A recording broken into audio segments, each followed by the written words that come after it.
Okay, speech number 2. This one is a little easier.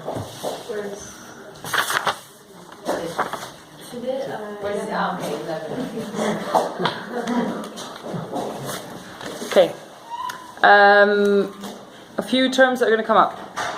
So this is this is more general. It's around fertility in the military, but also family life towards the end, and contraception while deployed, and it focuses on the US Army. So moving over, hopping across the pond for the second speech. Terms: egg freezing, also known as cryopreservation.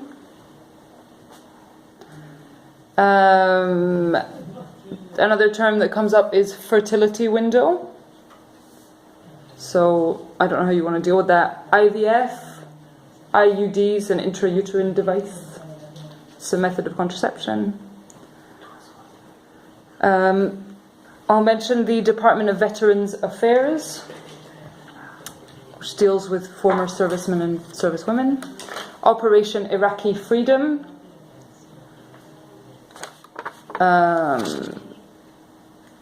A society called the American Society for Reproductive Medicine,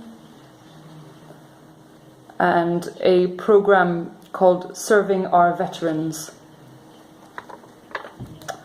And just a note, at one point there's a quote from a forensic psychiatrist whose name is Elspeth. That is a female name. I don't mean to be condescending, but I did the speech earlier with someone who did not know that Elspeth was a woman's name, and they ran into trouble. So if you didn't know, now you know. I'm going to start off with a quote. This was an interview with a lady called Melissa Price. So let's get started.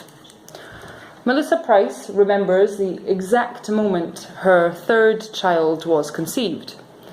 She and her husband, both members of the US Army, were stationed in Iraq, and they were living together when their birth method control failed. I can actually go to high schools and say it only takes one time to get pregnant, laughs Price.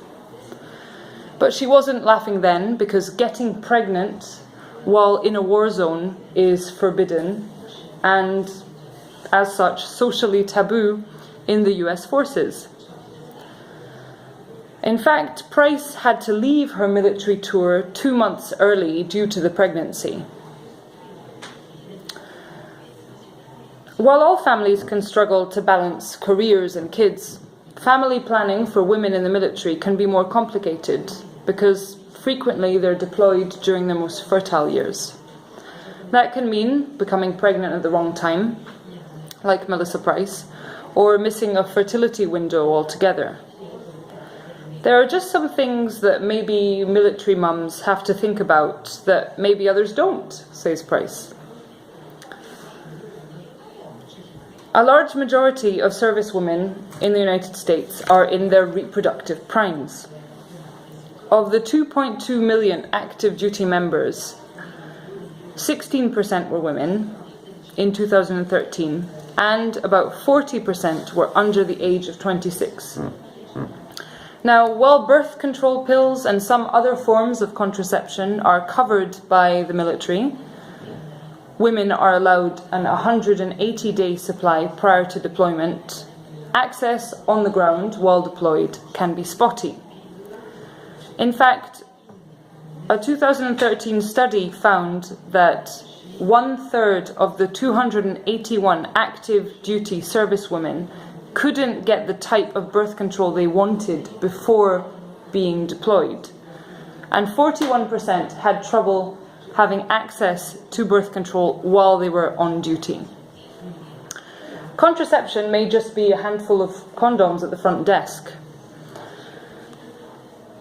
But funnily enough, rates of unintended pregnancies among active duty servicewomen range between 50 and 62%, which is the same as the civilian population.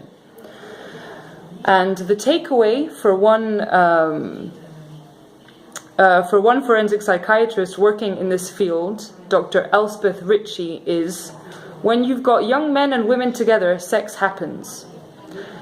Dr. Ritchie urges the military to take birth control much more seriously by better educating service members during basic training and counselling women on long-term birth control options like IUDs.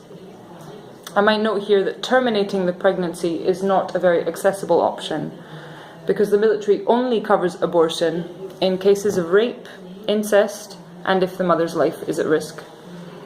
Women who decide to terminate on their own may have to return to the US to receive safe and legal treatment. There are some very real risks if you fall pregnant when you're deployed. For example, the military medical personnel on the ground may not be trained to deal with pregnancies. They may be pediatricians or they may just be family doctors. And there's another